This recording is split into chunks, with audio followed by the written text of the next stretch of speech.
Si tout ce que tu fais consiste à troquer ton temps contre de l'argent, il arrivera forcément un moment où tu manqueras autant de temps que d'argent. Un salaire couvre l'immédiat, mais un véritable système nourrit plusieurs générations. On ne devient pas riche grâce à la somme qu'on touche, mais grâce à la façon dont on structure son esprit. Ceux qui manquent courent derrière leur paye, tandis que ceux qui prospèrent construisent des mécanismes qui les dépassent. L'individu moyen attend une chance, mais celui qui réfléchit crée l'environnement où la chance devient obligatoire. Le but n'est pas de travailler davantage, mais de façonner ta vie pour que la richesse y circule naturellement. Voilà la véritable transition.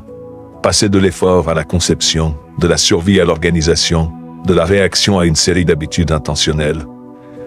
Un rituel n'est rien d'autre qu'une routine guidée par un objectif clair, et la richesse naît précisément de ces habitudes menées consciemment jour après jour.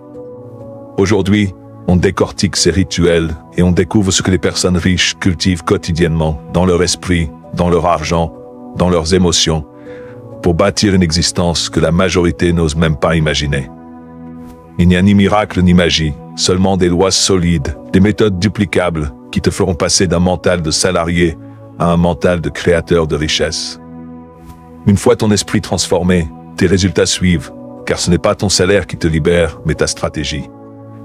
La richesse commence toujours dans la tête avant d'atterrir dans le portefeuille. C'est là tout le secret.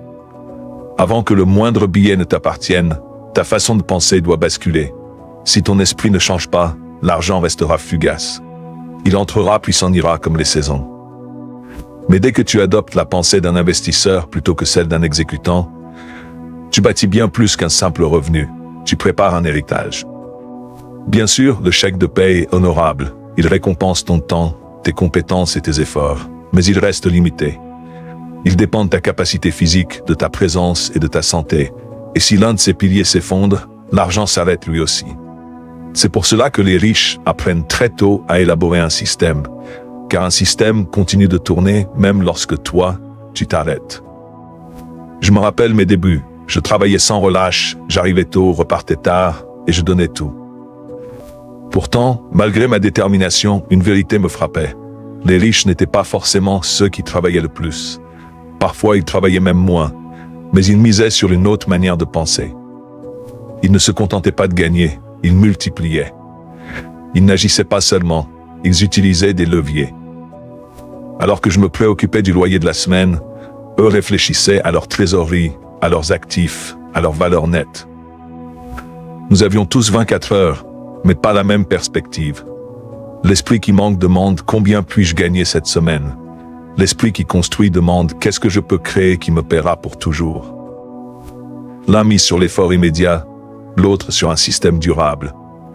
Et le plus beau, c'est que tu n'as même pas besoin d'argent pour commencer à penser ainsi, seulement d'un nouveau regard. Commence par poser de meilleures questions. Qu'est-ce que je peux apprendre qui rapporte? Qu'est-ce que je peux créer une seule fois et qui me rémunérera encore et encore? Voilà ce que signifie penser comme un investisseur. Raisonner en termes de structure, de résultats et non d'heures. Mais avant d'aller plus loin, pense à t'abonner à la chaîne et rejoindre la famille des bâtisseurs de richesse. Ce qui était invisible devient visible. Ton énergie passe du mode survie au mode stratégie. Attention, cela ne signifie pas qu'il faille cesser de travailler. Travailler reste une valeur, mais il faut l'accompagner d'une vision claire. Sinon, tu passes ta vie à grimper une échelle posée contre le mauvais mur. La stratégie sert précisément à choisir le bon mur avant de monter.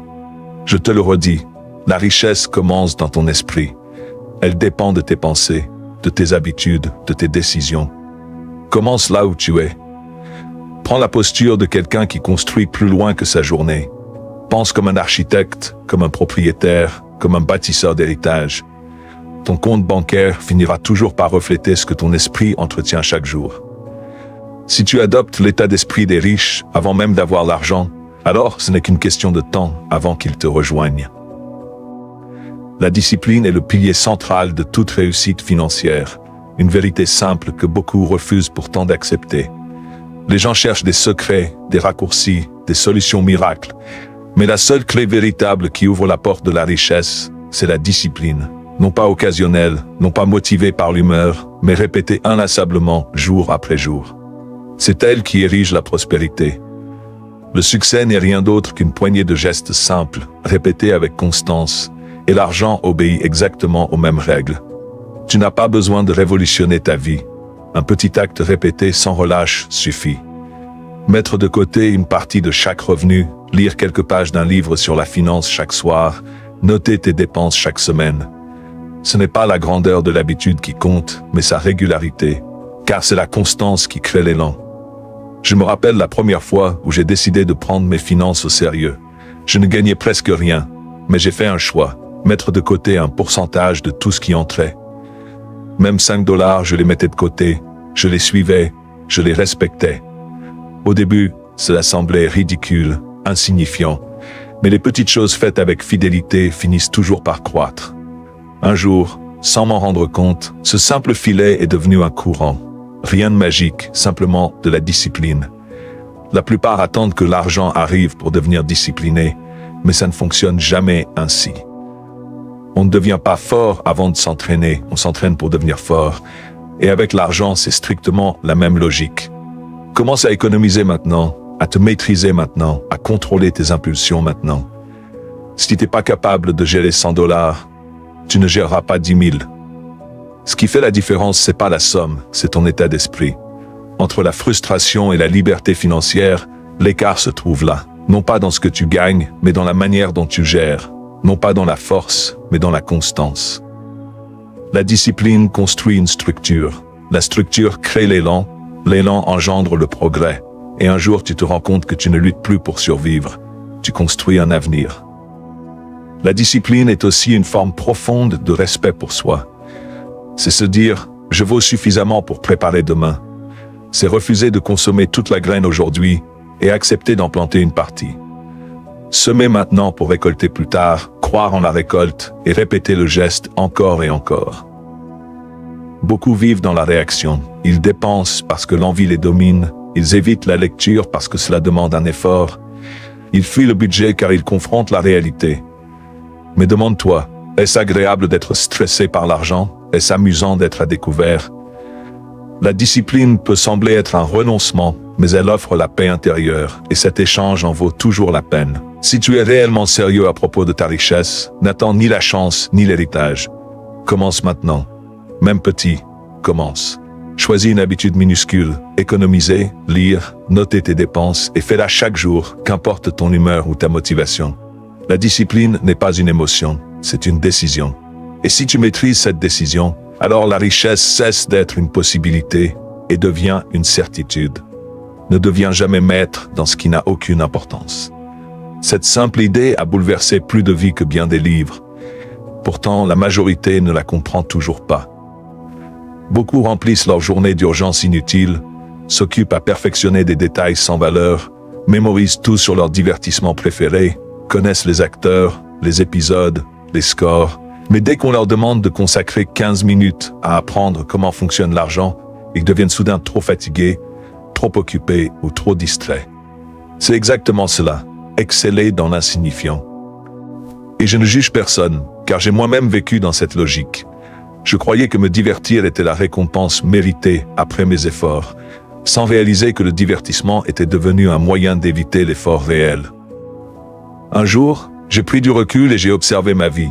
Je connaissais les compositions de plusieurs équipes de basket, mais je ne savais rien de l'intérêt composé. Ce n'était pas une question de sport, mais une question de priorité. Pose-toi cette question honnêtement. Les heures que tu consumes chaque jour construisent-elles réellement ton avenir ou ne font-elles que combler un vide momentané? Je ne te dis pas d'arrêter de vivre, de rire ou de te détendre. Car le plaisir fait partie de l'équilibre. Mais il ne faut jamais sacrifier ta progression pour de simples distractions. Les écrans, les réseaux, les séries et le défilement infini ne sont pas conçus pour t'élever, mais pour te captiver. Ta croissance, ton évolution et ton futur dépendent de toi seul. Ce qui t'empêche d'avancer n'est pas le manque de temps, mais la façon dont tu le consommes. La majorité se perd dans des activités qui n'apportent rien, qui ne construisent rien, qui ne créent aucune valeur. Si tu veux réellement changer ta vie financière, tu dois arrêter de devenir performant dans ce qui ne rapporte rien et commencer à te spécialiser dans ce qui compte vraiment. Parlons du temps, car c'est l'unique ressource que tu ne pourras jamais fabriquer, acheter ou récupérer. On dispose tous des mêmes 24 heures, pourtant certains prospèrent, tandis que d'autres s'enfoncent. La différence ne vient pas de la quantité, mais de l'usage. Une personne orientée vers la richesse utilise ses heures pour se former à l'investissement, étudier l'économie, analyser les marchés, développer de nouvelles compétences. Une personne en difficulté dépense les mêmes heures à regarder des vidéos inutiles, à discuter de choses sans importance, à passer d'une distraction à l'autre. Même durée, résultat opposé. Et ce n'est pas seulement une question de temps, mais d'attention, car ton énergie suit toujours la direction de ton regard. Si ton attention reste fixée sur des banalités, ta vie en deviendra le reflet. Si tu la diriges vers la croissance, la valeur et la richesse, alors tu construis du solide. Chaque journée est un vote, pour l'avenir que tu veux ou pour celui que tu regretteras. Voici un exercice simple. Accorde 15 minutes par jour à l'apprentissage financier. Un quart d'heure, c'est insignifiant, mais cumulé sur l'année, cela représente plus de 90 heures. Et 90 heures concentrées dans un domaine peuvent littéralement transformer ton futur. Pourtant, peu de gens s'y engagent, car ils passent leur vie à s'occuper de futilités. C'est pour cela que je te lance ce défi. Commence maintenant. Analyse où part ton temps. Demande-toi si cette activité te rapproche de la vie que tu veux, ou si elle ne fait que t'endormir. Réoriente ce qui doit l'être. Même quelques minutes réinvesties chaque jour créent une différence immense. Et surtout, n'attends pas que la situation devienne urgente, car l'urgence arrive toujours trop tard. Tant que tu peux choisir, choisis intelligemment. Tu n'as pas besoin d'abandonner toute distraction, simplement de donner priorité à ce qui construit ton futur. La richesse ne s'installe que dans un espace préparé. Ne gaspille pas ton existence à améliorer une pièce appelée médiocrité. Construis plutôt la structure du succès, car tout commence par un choix. Décider de te spécialiser dans ce qui compte réellement. L'une des leçons les plus puissantes que j'ai découvertes et que je veux que tu comprennes clairement, c'est qu'il faut travailler davantage sur toi-même que sur ton emploi. Beaucoup pensent que multiplier les heures, se tuer à la tâche et travailler sans relâche conduisent à la richesse. Mais ce n'est qu'une partie de l'équation. L'autre partie, celle que la majorité ignore, c'est l'investissement personnel. L'effort pur n'attire pas automatiquement la richesse. Ce qui attire la richesse, c'est la valeur que tu deviens. Si tu te limites à ajouter des heures, tu ne fais que vendre ton temps. Et ton temps est une ressource limitée. Mais si tu grandis, si tu développes tes compétences, si tu renforces ton mental, si tu travailles ton caractère, tu augmentes ta valeur sur le marché, et c'est cette valeur qui fait exploser tes revenus. Je te raconte une anecdote. Mes débuts se sont passés dans une station-service. Longue journée, tâches répétitives, travail physique. Mais j'ai compris rapidement une vérité. Ce n'est pas en distribuant plus d'essence que j'allais obtenir ma liberté financière. Alors, j'ai misé sur moi-même. J'ai lu des livres sur le développement personnel, assisté à des conférences, travaillé ma communication, créé des relations puissantes, et cette évolution intérieure a tout bouleversé. Ma vision, ma confiance, mes opportunités, mes revenus. Je n'étais plus un simple employé. Je devenais une personne qui apporte de la valeur.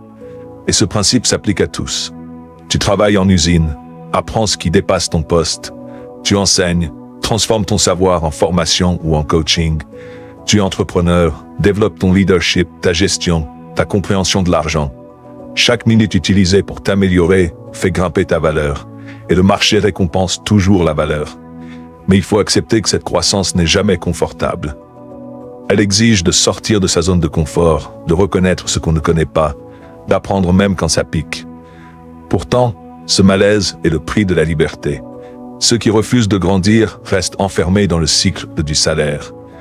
Ceux qui s'investissent voient s'ouvrir des portes invisibles. Et grandir ne t'enrichit pas seulement financièrement. Tu deviens plus sûr de toi, tes relations s'améliorent, ta capacité à surmonter les obstacles explose. La richesse ne se limite pas à l'argent. Elle se manifeste dans la qualité de ta vie. Les personnes les plus prospères que je connais n'ont pas réussi parce qu'elles travaillaient plus que tout le monde, mais parce qu'elles sont devenues plus rares, plus précieuses. Elles lisent, elles écoutent, elles posent des questions, elles trouvent des mentors, elles cultivent des habitudes fortes. Alors accorde chaque jour du temps à ta croissance. Lis, écoute, Pratique. Remets-toi en question. Fais de ton développement personnel une priorité, car ton prochain niveau de revenu dépend directement du prochain niveau de personne que tu deviens. Investis en toi et ton argent suivra. Mais surtout, tu bâtiras une vie où la richesse est réelle, profonde et durable. Voilà le véritable secret. Tout commence par toi.